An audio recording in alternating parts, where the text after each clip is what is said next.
मैं यहाँ पे एक धर्म से रिलेटेड कोई चीज़ को लेकर के वीडियो बना रही हूँ, क्योंकि ये बहुत ज़रूरी है हमें जानना कि धर्म में कुरीतियाँ तो हैं, हर धर्म में है, हिंदू धर्म में, मुस्लिम, इस्लाम धर्म में, सिख, ईसाई, जो कुछ कोई भी, बौद्ध, जैन, सब में है। लेकिन जैन धर्म में जो कुरीति है और जिसकी वजह से एक इतनी बड़ी घटना हुई है कि उसके विषय में मुझे लगा पर्सनली कि हाँ, इसके विषय में बोलना चाहिए, क्योंकि ये एक 3 साल की बच्ची के जीवन से जुड़ा हुआ है। एक 3 साल की बच्ची है जिसको किसी राजेश मुनि, जैन मुनि है राजेश जी, उनके कहने पर संलेखना दे दिया गया। और तर्क क्या दिया जाता है कि वो बच्ची बहुत ज़्यादा परेशान है और किसी ब्रेन ट्यूमर रोग से ग्रसित है।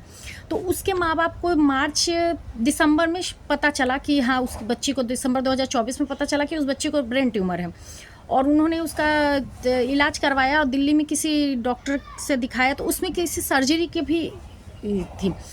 तो ये मतलब इनको ये पता चल गया कि दिसंबर, जनवरी, फरवरी, मार्च, अप्रैल, मार्च, ये मार्च में ही हुआ है। 4 महीने में इन्होंने अपनी सारी उम्मीदें खो दी। 4 महीने में लोग प्रोसेस में ही लोग इतना समय गंवा देते हैं कि 4 महीने में उनको कैसे पता चल गया कि ये ठीक नहीं होगी।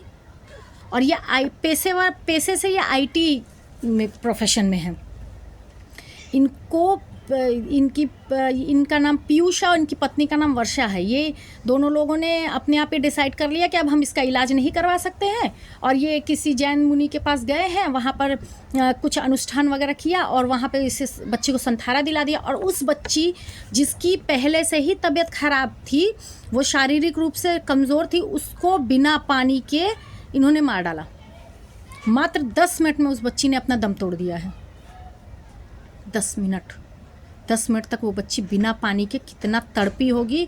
और वो माँ बाप कैसे थे जिनका कलेजा नहीं पसीजा कि वो अपनी बच्ची को मरते हुए देख रहे थे वहाँ खड़े होकर के, कि महाराज जी ने प्रेरित किया और हमने इतना बड़ा डिसीज़न ले लिया कि हम अपनी बच्ची को मौत दे देंगे।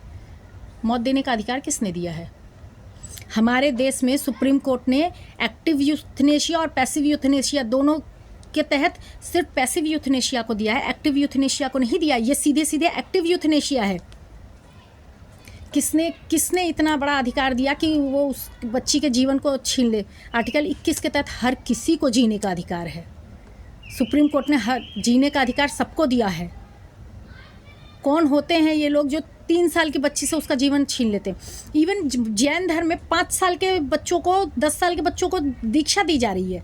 5 साल 10 साल का बच्चा क्या जानता है? उसके बचपन को छीन लिया जाता है उससे।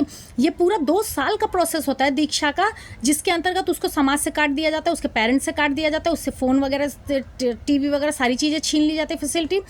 और तो और उस दीक्षा के अनुरूप उसे एक काली कोठरी में भी शायद रख दिया जाता है।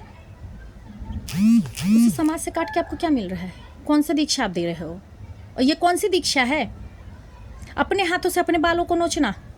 एक एक बाल वो अपने हाथ से नोचते हैं। 5 साल के बच्चे को ये पता भी नहीं है कि मैं कौन सी दीक्षा ले रहा हूँ, मैं क्या करने जा रहा हूँ। ये इतनी बड़ी कुरीति है। और तो और उस बच्ची की डेथ हो गई और पुलिस प्रशासन, कोर्ट, न्यायालय सब चुप हैं। ये मामला तब सामने आया जब गोल्डन बुक ऑफ रिकॉर्ड में उसका नाम आया कि 3 साल की वियना ने सबसे कम उम्र में संथारा लिया है। जिसने रिकॉर्ड में लिखा उसको क्या शर्म नहीं आई? उस छोटी सी बच्ची पे दया नहीं आई? अब कहाँ गए सारे कानून जो बताते हैं कि मानवाधिकार है, मानव का अधिकार है जीवन जीने का? वो जीवन जीने का उसका अधिकार उस बच्ची का नहीं था।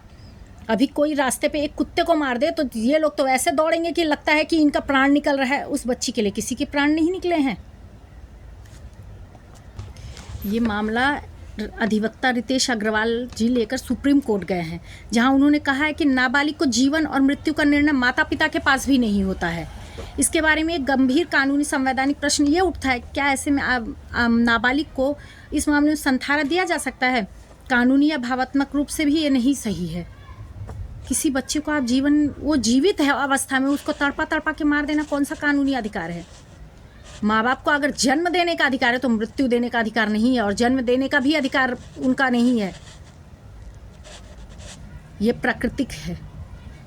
एक औरत अगर प्रेग्नेंट होती है तो वो उसका प्राकृतिक अधिकार है, उसकी इच्छा है वो किसी को जन्म दे या ना दे। यदि जन्म देने का अधिकार दिया गया तो मृत्यु देने का अधिकार भी दे दिया गया क्या? हमारे अनुच्छेद 25 में कहा गया है कि आपको धार्मिक स्वतंत्रता का अधिकार है, लेकिन कानून से ऊपर तो कोई भी धर्म नहीं है।